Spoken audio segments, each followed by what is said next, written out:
Hey everybody, it's JJ Conway, and tonight I have a special treat for you.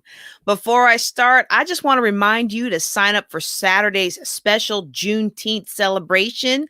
First, we're going to talk about the hidden secret of generational wealth, and then we're going to roll into Creative Financing 101, which talks about how to acquire land without taking on more credit. We're going to have an exciting panel, and I've just added a bonus session to go after the panel called Another Seat at the Table. Oh, we're going to talk about why people obstruct progress and what you can do about it. It's for all races, all colors, all creeds. It's going to be phenomenal. And you can register for free at jjclink.com/Juneteenth. That's jjclink.com/Juneteenth. Now, for those of you who are joining me on Clubhouse, I want to thank you. I'm still getting used to that platform, but you can also catch me live and see me in person on my Facebook page. That's facebook.com/DRJJ Conway. All right. So I'm excited for you all today. Let me tell you first who I'm talking to. All right. I'm talking to you who've given up on your dream. You've worked hard, but things just keep falling apart. It seems like every time you get a little ahead, one more thing goes wrong. This happens and that happens. And the bottom line is you feel like you're not good enough. Maybe today you feel like it's just too complicated to get ahead. I know I did. Seems like technology is just passing you by, right? And then every time you try to move forward or get somebody to help you move forward, seems like you get scammed. And now you're stuck with this limiting belief that you're never going to be able to get ahead. You're never going to be able to have the family you want. Never going to be able to have the lifestyle you want. Now, maybe you're like I was. And you know deep down inside, it's a lack of discipline. You've been lying to yourself for years. You probably said the same thing to yourself that I said to myself for years. Oh, tomorrow I'm going to get up early and I'm going to work out. I'm going to get up early and read my Bible and have my devotion and pray, and then I'm going to work out. Oh, tomorrow night I'm going to spend 10 minutes focused on each kid. And then you don't do a thing that you promised yourself you're going to do. And you go to bed disgusted with yourself. Yet again, you had a list and you didn't do anything on it that you said was important to you or your dream. Oh, you did a lot of work. You did a lot of work and you helped a lot of other people's dreams. But you didn't do anything to further your dream. Maybe tonight you are discouraged because you feel like it takes money to make money and you ain't got no money. So you feel like everybody else is passing you by. I'm here to tell you it's your time. I'm here to tell you that today is your day. And you are going to learn something tonight that is going to change your life. You are going to learn how to turn that fear, that discouragement, that disillusion, all of that upside down and start harnessing your God-given gifts and abilities to create the life you dreamed of. Now, for those of you who are new to me and my body of work, let me tell you a little bit about myself and why I'm so passionate about this teaching tonight. I'm a retired Air Force physicist with 2 boys and a great husband. We live in this cute little house in Texas. I'm still getting used to living in small town cowboy land since retiring last year, but the people here are so nice. It makes up for not having a Hobby Lobby or a good Jamaican restaurant. All right. Tonight, I'm going to take you through the 6 ghosts of fear. These 6 fears have been holding you back, and it's time to set you free. Now, if you've been coming to these Thursday night classes for a while, you know we come from a couple of same books. And so tonight I'm coming from Think and Grow Rich. If you have a copy of Think and Grow Rich, please turn to the epilogue. That's the last chapter at the back. And if you don't have a copy, you can get a copy of my study guide to Think and Grow Rich on Amazon. You can really get you can really find this book for free anywhere online. All right. Especially the original version. But it says here how to outwit the 6 ghosts of fear. And the first thing he says is to take inventory of yourself. I already don't like him. I mean, really, come on. How come every time I turn around and I want to get ahead, I'm the one that's got to change? I mean, come on. I already know I'm not where I need to be. Does he really need to remind me? Really, though, you're going to be encouraged, all right? Because you need to know you're not alone. And if you're not alone and somebody else figured it out, then that means you can bust through these. All right. You can conquer these 6 ghosts of fear. And so I'm going to turn the page real quick and I'm going to tell you what these 6 ghosts of fear are. They are the fear of poverty, the fear of criticism, the fear of ill health, the fear of loss of love of someone, the fear of old age, the fear of death. He says here, all other fears are of minor importance. They can be grouped under these 6 headings. And the thing about these fears is that they come from a very insidious source. And he's saying here, now this is my paraphrase, right? He's saying here, look, you want to move forward, you got to be honest about where you are and what's stopping you. And as you read this last chapter, this is what he says here. He says, as you read this last chapter and you find out how many of these ghosts are standing in your way, you got to do this before you can put any portion of this philosophy into successful use. And he says here, your mind must be prepared to receive it. It says it's not difficult. I don't know. I find it to be very difficult, but it's actually not difficult when you make up your mind. And that's why I found it difficult for so many years. I couldn't make up my mind. We're going to talk about that in a second. It begins, he says, with study, analysis, and understanding of 3 enemies which you shall have to clear out. These are indecision, doubt, and fear. And he's saying study, analysis, and understanding of these 3 enemies: indecision, doubt, and fear. So he's saying it's study, analyze, and understanding of indecision, doubt, and fear. I'm going to say that one more time because I think a lot of us really never gave pause to the indecision in our life, the doubts or the fears. Okay.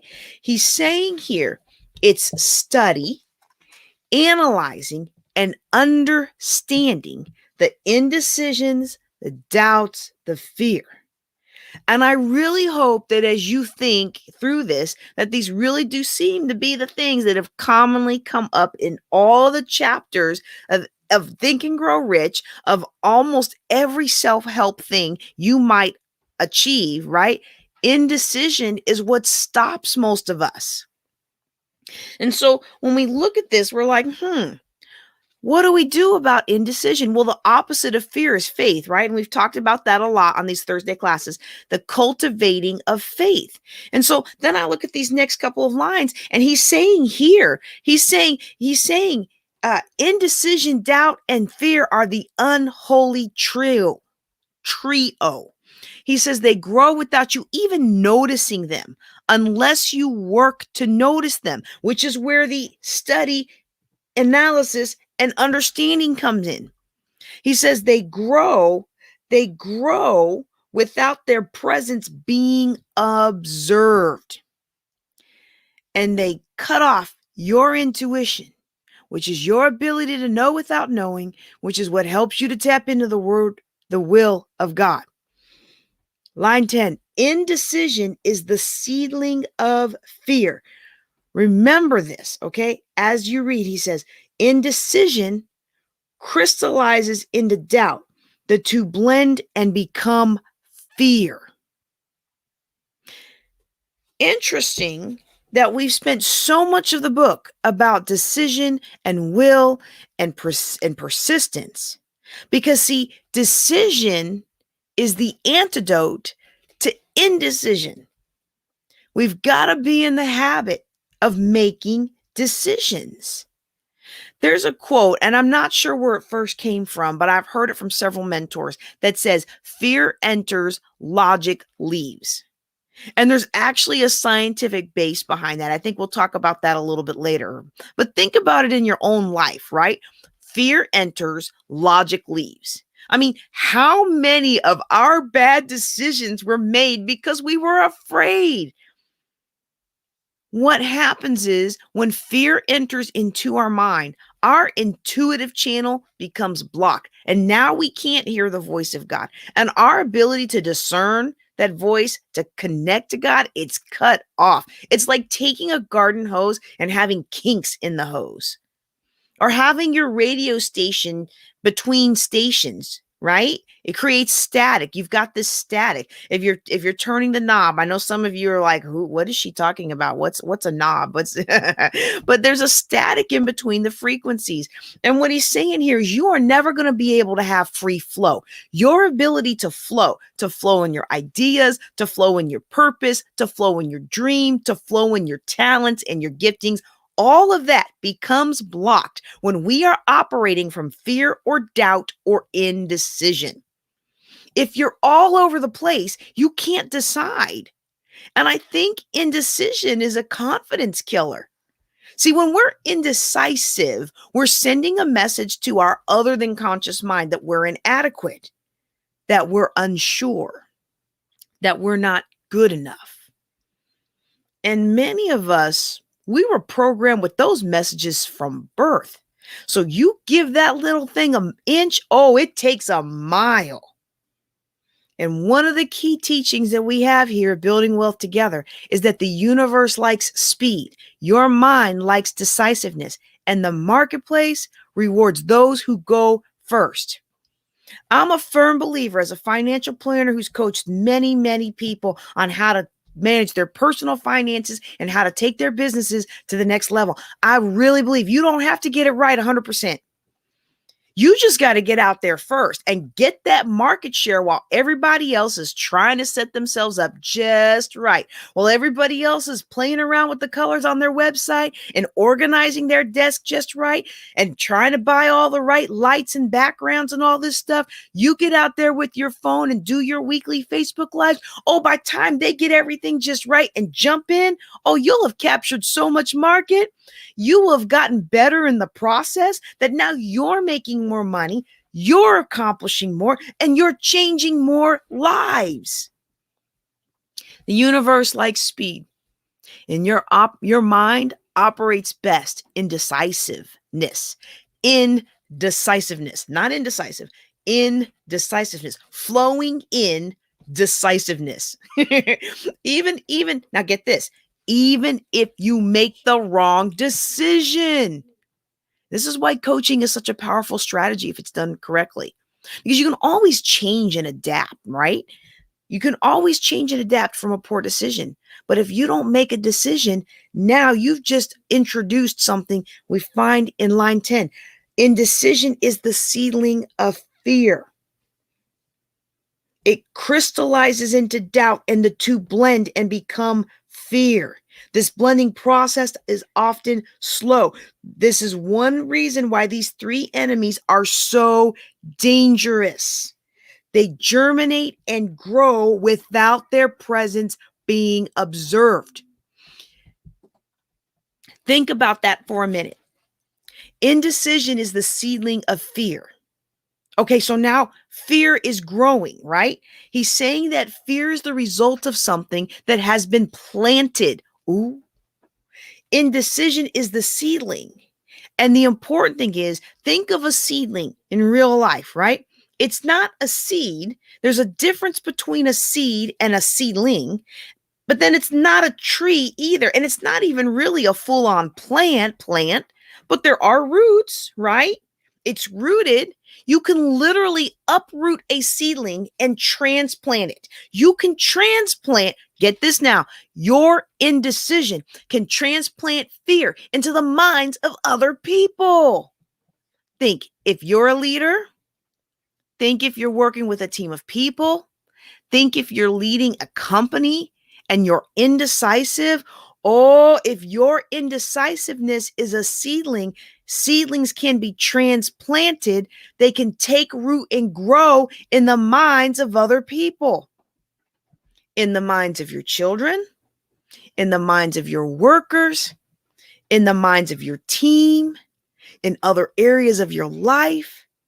If you're indecisive, you can, it's a seedling.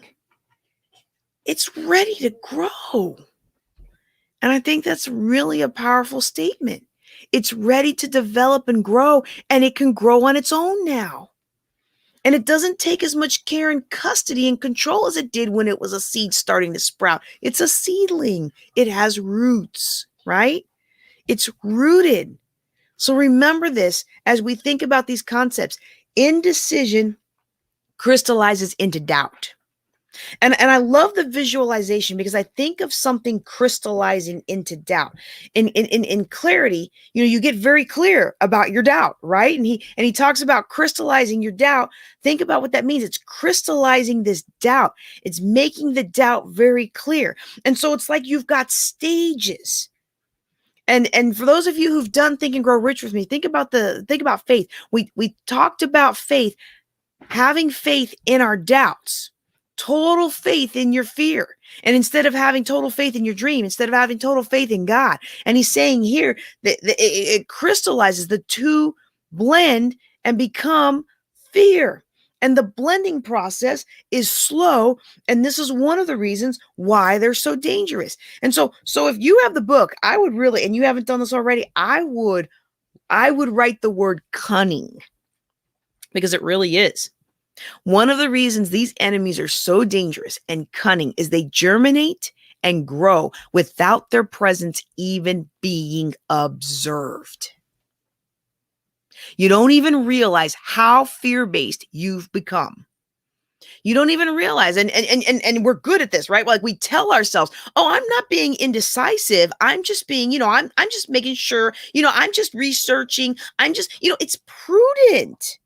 Right? And then people come to me, well, you're a financial planner, so of course you understand, not just jumping into something. There's a difference. There's a big difference between how much clarity and thinking we do, how much consideration we give to an idea compared to being indecisive. And I think that's really dangerous, because this reminds me that doubt and indecision germinate and grow so slowly without their presence being observed. They're not observed. We are not studying, we are not analyzing, and we're not understanding the presence of these enemies in our lives. So we're not even taking the time to clear them out.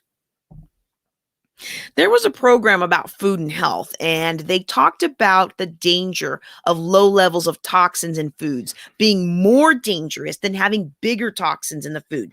Because apparently, and I'm not a biologist, but apparently when there's higher amounts of toxins, your body is alerted. It's like boop, boop, boop, and it deals with it, and it just goes after it, right? But when it's a little teeny tiny small amount, it just kind of goes under the radar. And it builds up over time, and it becomes a much bigger problem in the body. So when the change is very, very small, the threat is kind of small, incremental, but it's actually often more dangerous because we tolerate it or it goes unnoticed. We don't even realize. We become accustomed to it. We adapt it. Sometimes we own it. It's familiar. We don't realize. I think relationships are another good example of this.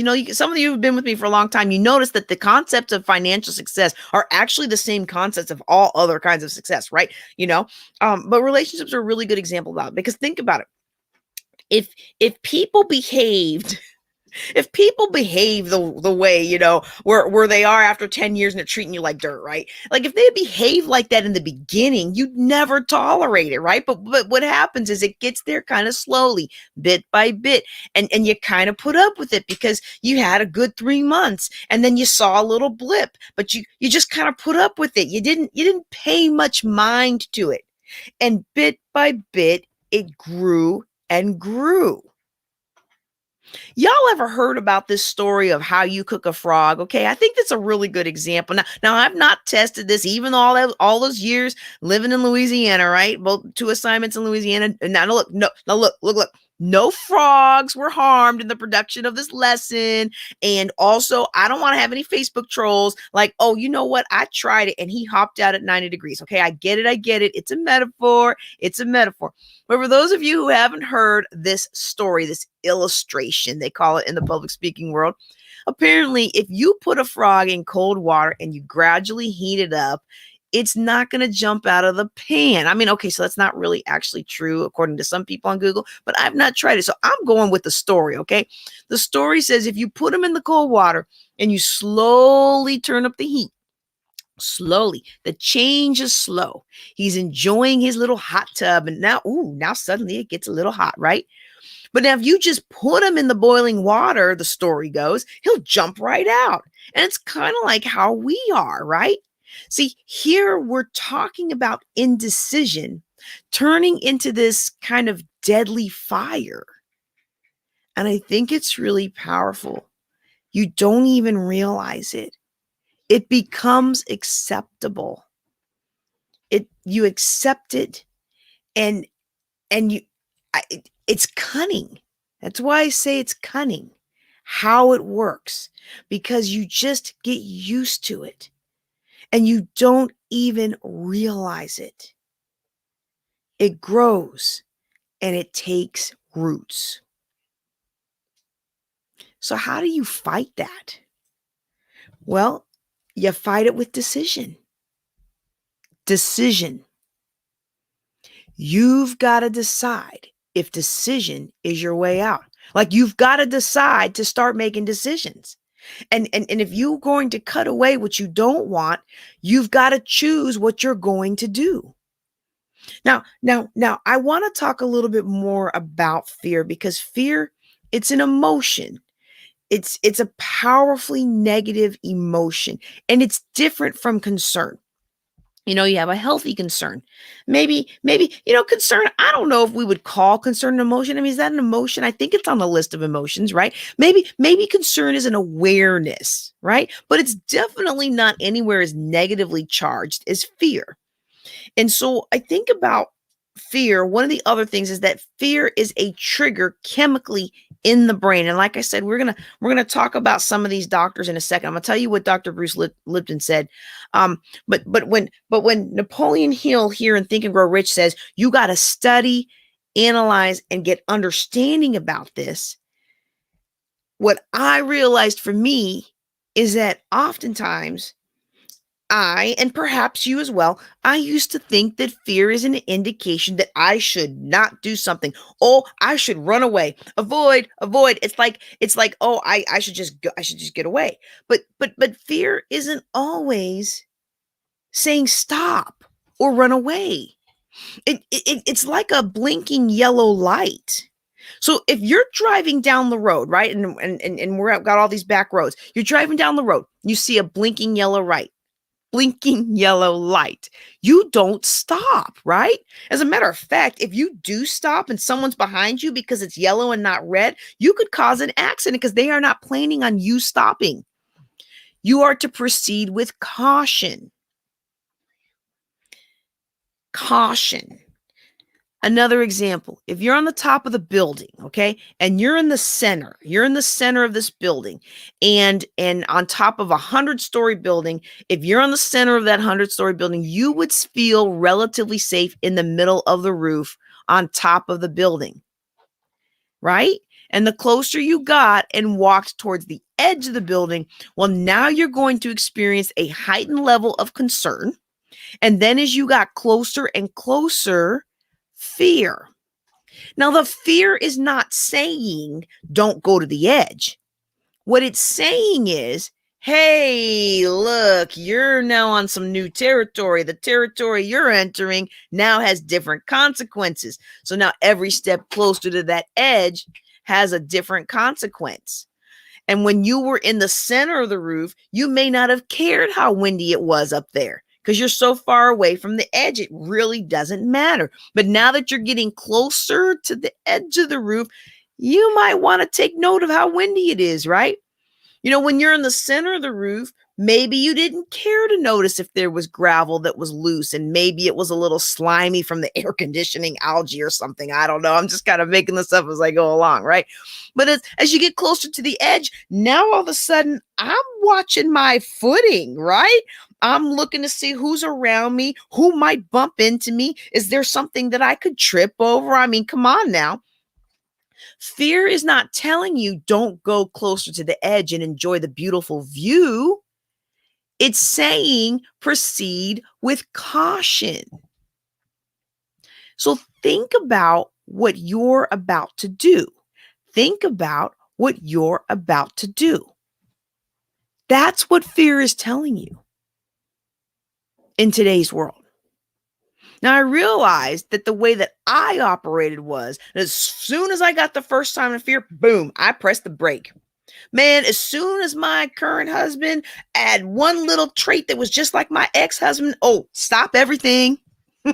Hold the presses. Absolutely avoid, right? Like I wonder, it's actually, I love my husband so much. I feel so bad for him that he had to put up with me for the first couple of years of our marriage. Like anytime that he bore any tiny little resemblance, oh, I was bringing out all the stops and I was assuming all the things, right? And so that's how we do. We're like, absolutely avoid. There's a chance of pain. Whoop. I'm getting out of the way of that you are not. Fool me once, shame on you. Fool me twice, shame on me. Oh, I'm not gonna be in that position again. Oh, ain't nobody ever gonna do me like that again. But you know what I realized? I realized that fear is not telling me no. Now hear this. Fear isn't even telling me that I can't do something. It's an indication that you have entered into new territory and there's more things you need to consider and pay attention to. Fear's intention is for you to proceed with caution. It's for you to be alert. Its purpose is to keep you alive, right? Fight or flight, right? But we're not Neanderthals. There's no saber-toothed tiger jumping out at us.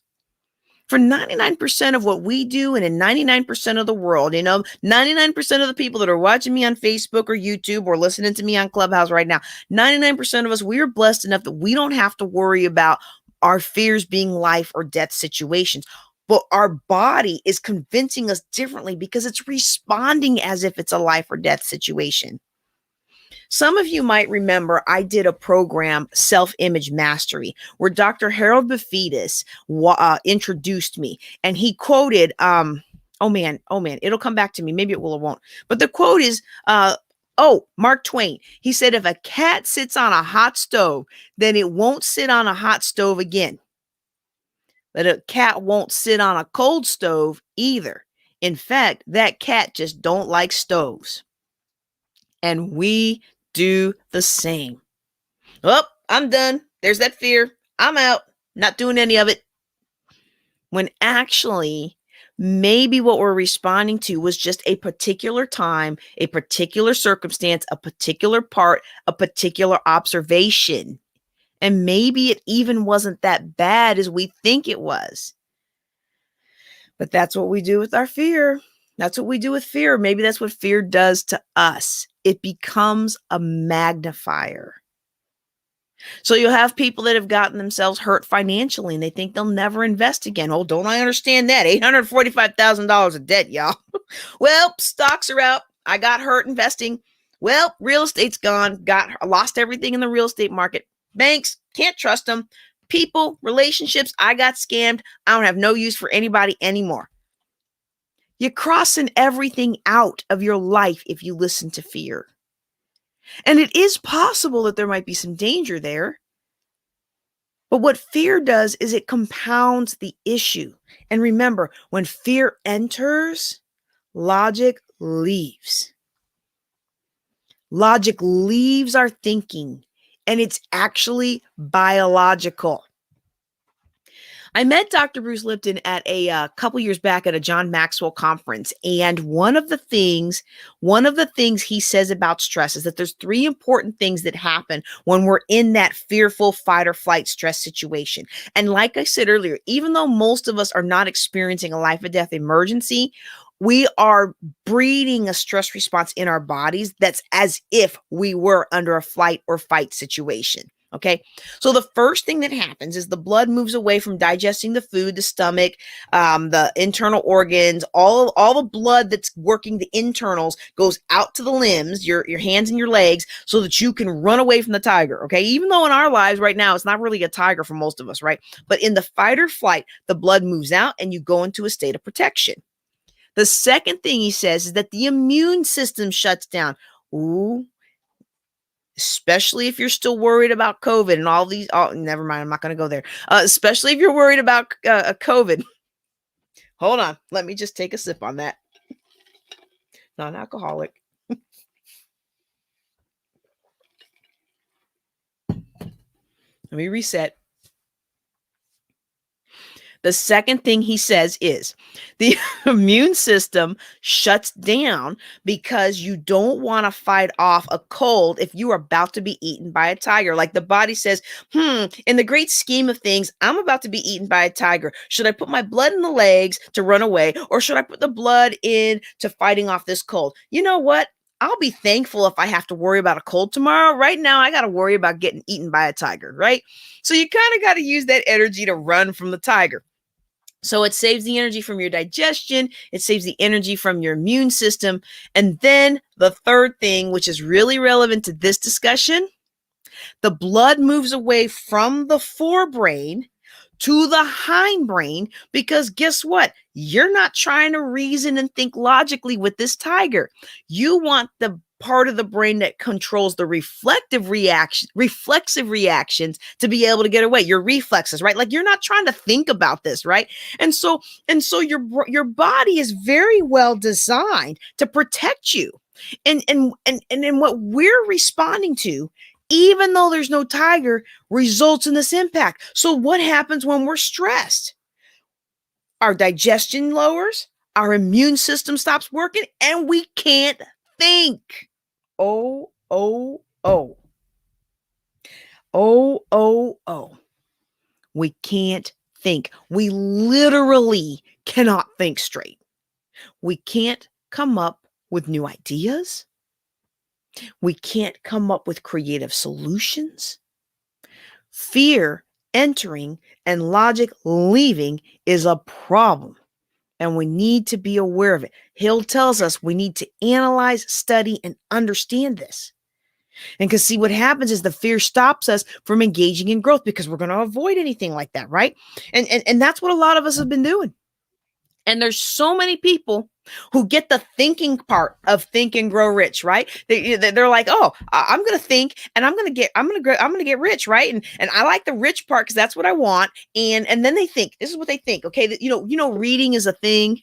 I understand. I understand that we don't have a whole lot of reading anymore. In fact, my husband is an educator. He's middle school head director of band, and then he also does the high school.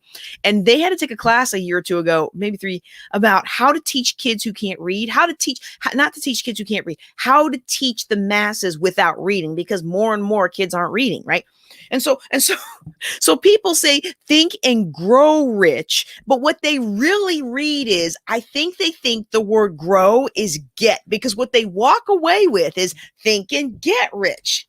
Think and get rich. That's they see with their eyes, think and grow rich, but they come away with the impression and they buy my $500 class thinking that they are going to think and get rich. No, that's not what it says. And that's not what the book is. It's think and grow rich.